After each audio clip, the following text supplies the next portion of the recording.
एक बहुत ही इंपॉर्टेंट और कॉमन क्वेश्चन जो कि न्यू कपल्स हमसे पूछते हैं कि इंटरकोर्स की फ्रीक्वेंसी कितनी होनी चाहिए, हफ्ते में कितनी दफ़ा होनी चाहिए, महीने में कितनी दफ़ा होनी चाहिए। इसका जवाब मैं आज आपको दूंगी।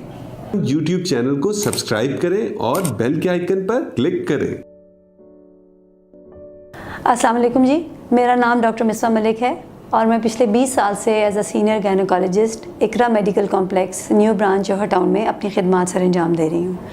आज एक इम्पॉर्टेंट टॉपिक जिस पे मुझे डिस्कस करने के लिए कहा गया है वो ये कि कपल के बीच में इंटरकोर्स की फ्रीक्वेंसी क्या होनी चाहिए। मेरे नज़दीक ये कोई साइंटिफिक क्वेश्चन नहीं है जिसका कोई जवाब दिया जा सके।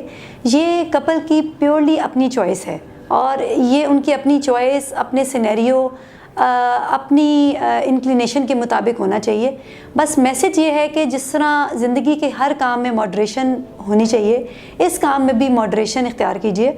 और अगर आपको लगता है कि ड्यू टू वन रीज़न और अनदर रीज़न आप मॉडरेशन को क्रॉस कर रहे हैं, ज़्यादा या बहुत कम की तरफ जा रहे हैं, तो उस सूरत में आप अपने डॉक्टर से रजू करिए ताकि वो ये रूल आउट कर सके कि इसके पीछे कोई साइकोलॉजिकल कॉज है या आप स्ट्रेस में हैं या कोई सोशल रीज़न्स हैं या कोई साइंटिफिक एंड फिज़िकल रीज़न है, और फिर वो रीज़न निकाल के उसको टारगेट किया जाए और आपका ये मसला हल किया जाए।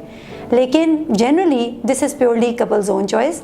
इसमें as a scientific point of view, as a doctor, कोई लिमिट डिसाइड नहीं की जा सकती। Thank you very much ji. हम YouTube चैनल को सब्सक्राइब करें और बेल के आइकन पर क्लिक करें। अभी मरहम ऐप डाउनलोड करें और किसी भी मसले के लिए 2000 से ज्यादा स्पेशलिस्ट डॉक्टर से ऑनलाइन ऑडियो या वीडियो कॉल के जरिए बात करें।